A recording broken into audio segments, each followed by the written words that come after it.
Now that we're clear on the tone and style of your brand, it is equally important to state what you want to avoid.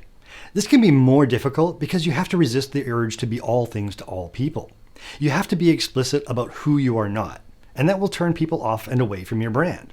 We aren't looking for the opposites of your audience, message, or tone. Those are obvious.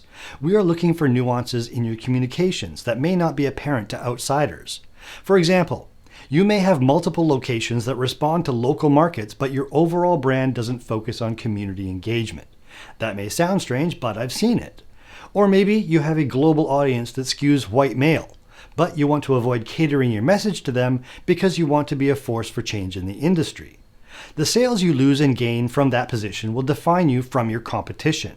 This is the kind of insight we are seeking when asking about what to avoid. It takes confidence to hone your brand and narrow your target audience. It feels like we are pushing away potential clients, but in reality, we are pulling in much more meaningful, aligned, and valuable relationships.